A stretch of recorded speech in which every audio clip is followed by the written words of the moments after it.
Sanibonani, niyaphila? Cha, akunankinga ngiright mina anginankinga. Ebafowethu.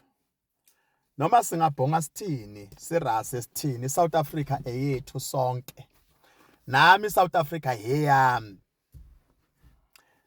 Uyabona lo uthi mina ngibe ngileswati laseNaspoti. Bengeke iNaspoti ibe khona kuba kukho mina. Kuze iNaspoti ibe khona ngilose khona mina. Kuze kube khona iMasibekela villages because of mina ngikhona. So lelive leli iSouth Africa lami nami.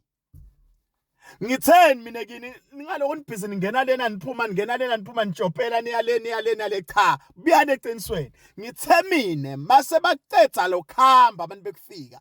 Mase bahamba abantu bekufika. He bathu bona he ma foreigner fetsa utsamaya. Aloku vanhu vakufika va heta ku famba. Siyotabana sodwa. Amagama mina ngiwakhulumile lawo. Iyona nto eningizondelana first time ngenza ivideo ngicala ukurecorda ngathe bakithi ngalendlela igauge yeenga iphakeme ngakhona eSouth Africa ngalendlela ienga iphakeme ngakhona kuthukuthela kuphakeme ngakhona uma sekungekho umuntu esingamshaya phambi kwethu noma esingalwa naye phambi kwethu siyogcina sesilwa sodwa kwenzakalani manje eSouth Africa buka nama video kulezi insuku ningabheka wami ngenani ku TikTok ungene ku Facebook sekuvuka omama bala eSouth Africa aseba manje benza njani sebayizitha kophakela umphakathi manje omunye awusaboni ngasolinye neMarch and March sekuqalile ke manje naphakathi kuMarch and March sebalwa bodwa yile magama engiwakhulumile ngathi musani ukuthi sijwayeze ukulwa ngoba siyojwayela ukulwa ene mase sijayela ukulwa kuyoba neproblem eyodwa siyothi lapho singazi ukuthi siyolwa nobani sigcine sesilwa sodwa singayijwayeza ukushayana ngoba siyothi mangabe sesingasazi ukuthi kumele sishaye bani sebehambile abantu esijwayela ukubashaya sishayene sodwa apha mangwami bambeni lapho ngikhulumile mina sekuqalile kuyenzeka ngikhulumile bafowethu ngicela ningizweni ene mamelani ngeke size sifana eSouth Africa kukhona uPastorino la eSouth Africa makungaba khona engqondweni zenu ukuthi nazi ukuthi khona umuntu obiza uPastorino kumele nazi ukuthi yimi uPastorino uye uMr Fix the Country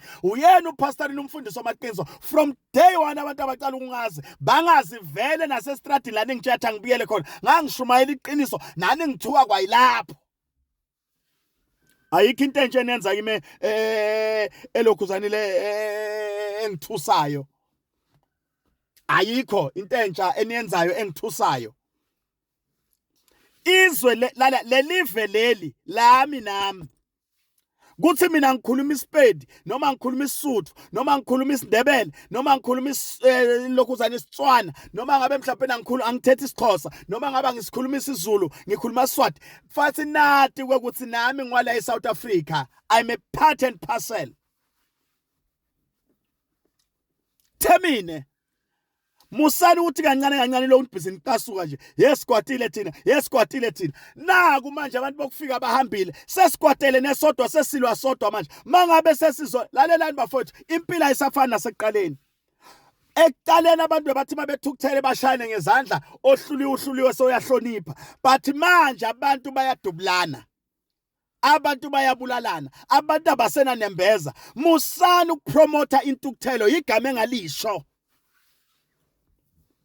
abanye abantu bekufika basengakahambi abanye bahambile basendleleni abakafiki nasemakhaya abanye basasukile eThekwini manje bastakhe kuphe Joburg basazama imali ukuthi baqhubeke bathi Limpopo abanye bastakhe Limpopo sebafuna manje transport ezobayisa emakhaya koZimbabwe bandlule baye koMalawi but sesiqalile thina silumana sodwa enigama engalisho nangithukela lona ngathi bafowethu asigadeni njengoba sipromota intukuthelo sipromota lolu dlame lolu ukuthi masebehambile angeke silwe sodwa na ngitheni kini angishongo mina ngathi kuMarch and March maqala ngena imali kuyoba khona iproblem angikushongo indloko ayikho iproblem namhlanje nihlulwa yini ukuthi nithi bhuti Pastorino wakhuluma nihlulwa yiloko nje kuphela mina ngisazokhuluma bafowethu lalani ngintshela wafa vele sekuyafana Seku6 no9 bafowethu. Iphutsi nosokisi kuyafana. Niyangidinga. Ngeke phela sibone izinto ziphuma endleleni lapha sibe sesibhizi silosibhizi sithula. Hayi bafowethu la ngitshela. Iqiniso ngiyohlezi ngilikhuluma. Ngiphila ngalo vele. Uzongibona. Before ngiza lapha bengise Newcastle. Uzongibona kuthiwa ngise Mozambique. Phela umsebenzi engiwenzayo mina. Nawe egcineni uzongidinga. Manje kuyafana nje, kuyayifanela. Mina ungidingi ngoba kumnandi or usuke ujabule kakhulu. Mase kufika isikhathi sokuthi ungidinga uzongidinga ngenkani othanda ungathandi. Kodwa eqinisweni ngimile. Ngishilo ngathi bafowethu lolu dlame siliphehlayo lolu laka olungaka esiluniselayo silthelela amanzi olukhulayo siyothi mangabe labantu ekumele sibathukuthelele bangasekho eduze kwethu siyothukuthelelana sodwa nali iqiniso.